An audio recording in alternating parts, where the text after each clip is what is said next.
Hi yogis, I'm Laura. Today we're going to be starting a new series. We're going to do a 5-part series about the yoga kleshas. And the kleshas are a part of yoga philosophy that you don't hear as much about. So I'm kind of excited about this, that we're getting deeper into the foundations of yoga and the philosophy behind yoga. But basically, the yoga kleshas are 5 different aspects of places where we get stuck or obstacles. And basically these are the obstacles that stand between us and that ultimate goal of yoga, which is enlightenment. And enlightenment is the feeling or the understanding of union with all things. There is no separateness, because the word yoga means union. But the kleshas are the things that stand between us and understanding that union or feeling that union and staying in that place. So these obstacles or these afflictions really stem from this very first one. It's kind of like when you read the Yoga Sutras, and the very first sutra tells you exactly what yoga is and how you need to be in the present moment. And if you can do that, then everything else is pretty easy.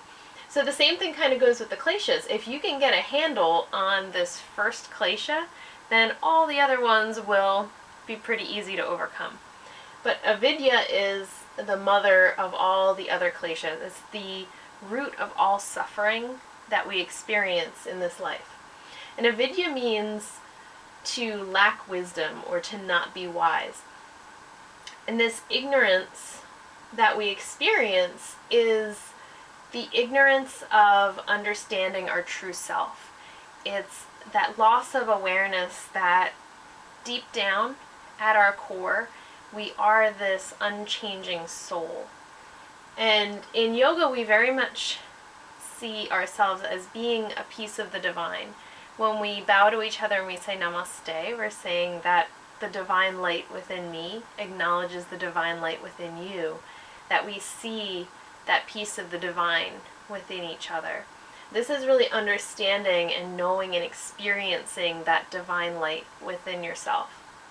But Avidya, the suffering part of it, happens when we forget that, or when we get confused about what we actually are at our core. Some of this comes from getting stuck on things that are transient in our life and trying to hold on to them and wanting them to be permanent. So it's the things that are changing and trying to keep that static or permanent. And we know that almost everything is changing, our bodies especially. This is a big source of where the suffering comes from. As we age, our bodies are always changing, and we tend to get stuck on a previous version, maybe like the 20-year-old version of yourself or something like that, where you wish that you could keep that. But of course the body is always changing, and there's this progression that happens that we can't stop. And we experience suffering because we're still stuck on that other version. But also that we come to see the body as ourselves.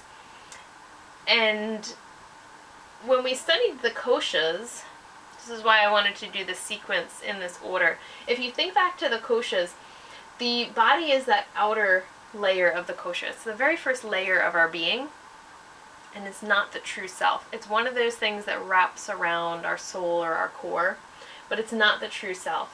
It's an external layer. So we don't want to confuse the fact that the body and the soul are 2 separate things.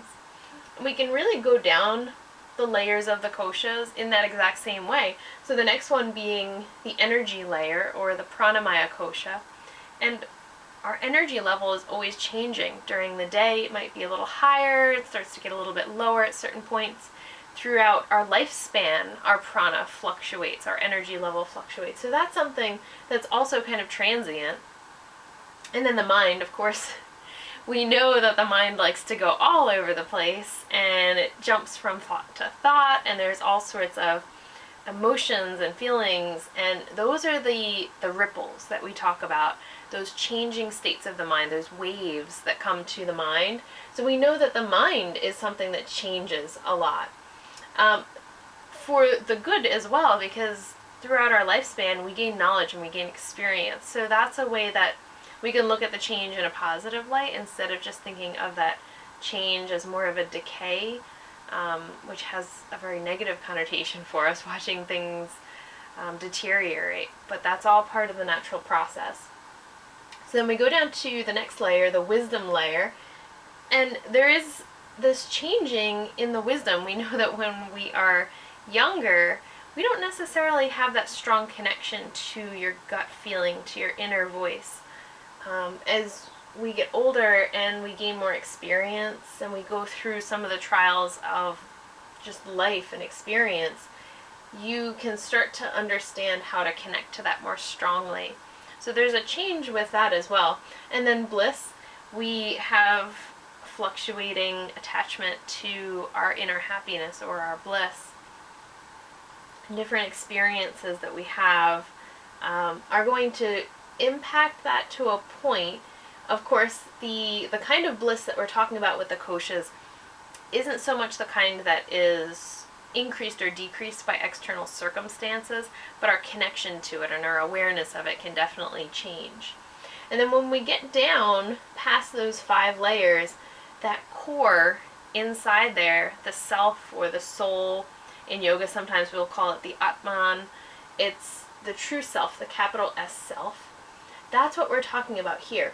When we get confused and we have this ignorance of Avidya, we believe that the physical body is actually what we are. Or even going out farther than that, we believe that our job or our family responsibilities or the titles that we carry or our house and our possessions dictate who we are, that that's what gives us value or that's what tells us who we are.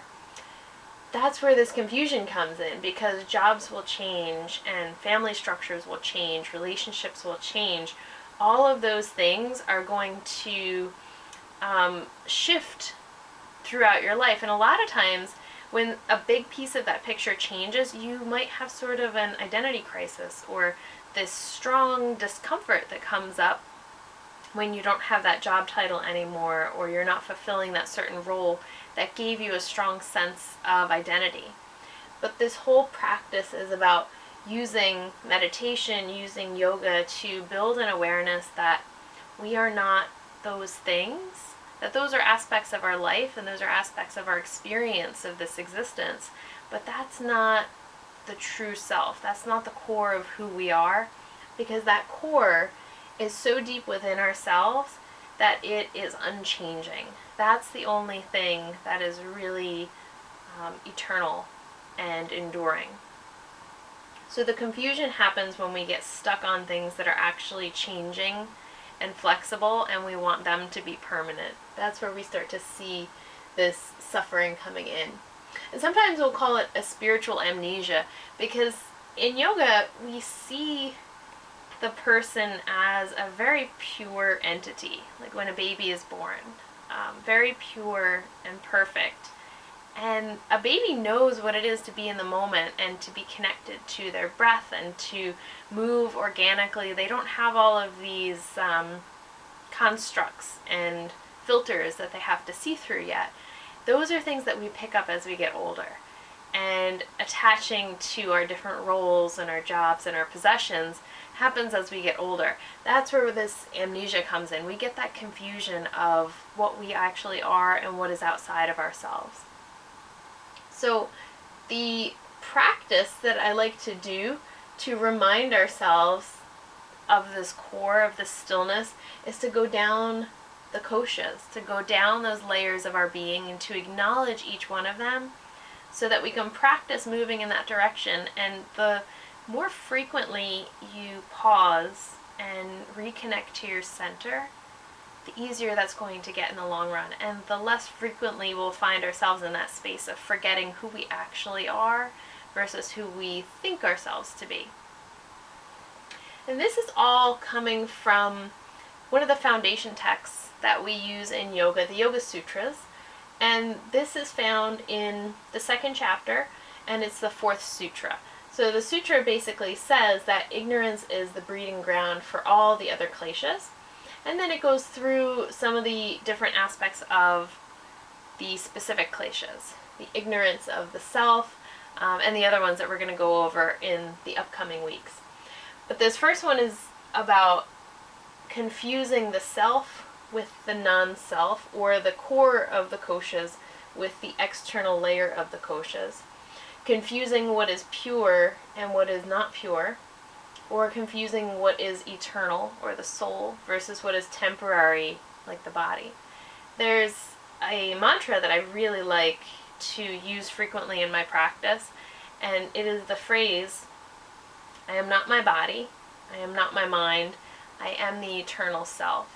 So it's a constant reminder of not becoming ignorant to the fact that you are the soul, you're not the body, you're not the fluctuations of the mind.